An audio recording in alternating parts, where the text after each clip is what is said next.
17 साल की शिवानी नाम की लड़की एक दिन अपने घर आती है। अपने घर आकर अपनी माँ को पुकारती है, लेकिन उसकी माँ उसकी बात नहीं सुनती, यानी उसके बुलाने से नहीं आती। फिर वो सीधा सामने बने हुए उसी घर के कमरे में चली जाती है। कमरे में जाकर एक ऐसा मंजर देखती है जिसे इस दुनिया की कोई भी बेटी अपनी जिंदगी में कभी भी देखना नहीं चाहिए। उसके सामने उसकी माँ पड़ी हुई थी, उसकी माँ बिस्तर पे लेटी हुई थी और एक व्यक्ति के साथ ऐसी स्थिति में थी, यानी पूरी तरह से नग्न अवस्था में थी। एक आपत्तिजनक अवस्था में शिवानी ने अपनी माँ को देख लिया था और यहीं से शुरुआत होती है 4 लाशों की। उन लाशों के बारे में जिसने भी सुना वो असल में सच में हैरत में पड़ गया। तो जगह थी मध्य प्रदेश का एक शहर जिसका नाम है सागर। उसी सागर में टिहरी नाम का एक गांव था। उसी टिहरी गांव में मनोहर सिंह लोधी नाम का एक व्यक्ति अपनी पत्नी द्रौपदी सिंह, अपना बेटा अनिकेत और अपनी 17 साल की बेटी शिवानी के साथ रहा करता था। मनोहर सिंह की माँ भी उसी के साथ रहा करती थी। उनकी लाइफ में सब कुछ बहुत अच्छा चल रहा था, लेकिन फिर दिन आता है 25 जुलाई 2025 का। 25 जुलाई 2025 की सुबह सुबह जब इनके घर में किसी भी तरह से कोई चहल पहल नहीं होती, घर का कोई भी सदस्य घर के बाहर नहीं निकलता, तो आजू बाजू के जितने भी पड़ोसी थे वो सारे पड़ोसी परेशान हो जाते हैं। अपनी परेशानी को ध्यान में रखते हुए वो घर का दरवाजा तोड़ते हैं और अंदर चले जाते हैं। अंदर जाने के बाद जैसे ही वो दरवाजा खोलते हैं अंदर के कमरों का, तो उनके होश उड़ जाते हैं, क्योंकि उनके सामने मनोहर सिंह लोधी का पूरा परिवार मृतक सिचुएशन में पड़ा हुआ था। यानी 4 लाशें पड़ी हुई थी। लाशों में मनोहर सिंह लोधी, उसकी बेटी 17 साल की शिवानी, अनिकेत और 70 साल की माँ खुद मनोहर सिंह लोधी भी। ये देखकर गांव वालों के होश उड़ जाते हैं। वो पुलिस को इन्फॉर्म करते हैं। पुलिस मौके पर पहुंच जाती है और इनकी डेड बॉडी को पोस्टमार्टम के लिए भिजवा देती है। पोस्टमार्टम की रिपोर्ट आती है तो पता चलता है कि इन चारों लोगों ने जहर खाकर, यानी सल्फाज नाम का एक जहर खाकर अपनी जान दे दी है। अब सवाल यह था कि इन चारों लोगों ने अपनी जान क्यों दी। अब बारी थी पुलिस वालों के लोगों से पूछताछ करने की। तो मनोहर सिंह के छोटे भाई से बातचीत की जाती है।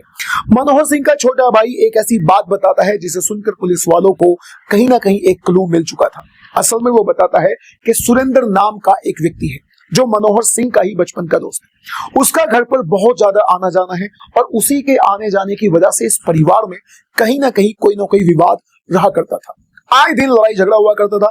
मनोहर सिंह लोधी में और उसकी पत्नी द्रौपदी लोधी में भी झगड़ा हुआ करता था। बस यहीं से पुलिस वाले शुरुआत करते हैं इन्वेस्टिगेशन की, और इन्वेस्टिगेशन में सबसे पहले द्रौपदी के फोन की कॉल डिटेल्स को निकाला जाता है। तो कॉल डिटेल्स में पता चलता है कि सबसे ज्यादा जो बातचीत हुई थी वो सुरेंद्र नाम के उसी व्यक्ति से हुई थी जिस पर पुलिस वालों का शक था मनोहर सिंह के भाई के बताने के बाद। अब पुलिस वाले द्रौपदी से बात करते हैं तो एक खुलासा ऐसा होता है जिसे सुनने के बाद पुलिस वाले भी हैरत में पड़ जाते हैं। और जब गांव वालों को इस पूरी कहानी का पता चला तो वो भी सुनते हैं मजबूरी में, लेकिन सुनने के बाद पूरी तरह से मजबूर हो जाते हैं ये सोचने पर कि आखिर रिश्तों की अहमियत आज के इस जमाने में क्या बच चुकी है। कहानी की शुरुआत इस तरह से होती है कि मनोहर सिंह लोधी की 17 साल की बेटी शिवानी एक दिन अपने घर स्कूल से आती है, आकर अपनी माँ को पुकारती है, लेकिन उसकी माँ उसकी बात नहीं सुनती।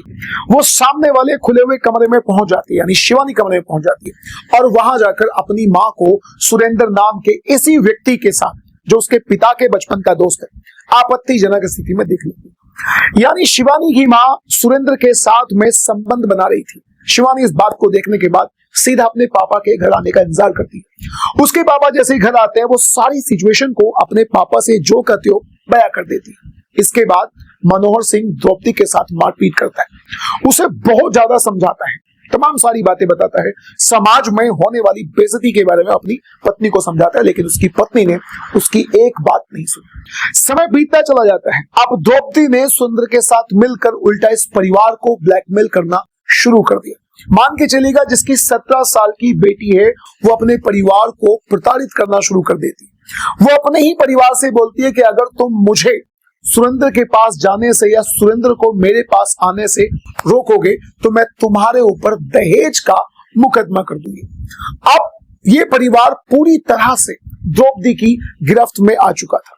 द्रौपदी जो कहती थी वही इस परिवार को मानना पड़ता था, द्रौपदी और सुरेंद्र दोनों की नजदीकियां इतनी ज्यादा बढ़ चुकी थी कि आजू बाजू के बहुत लोगों को इस बात का पता चलने लगा था।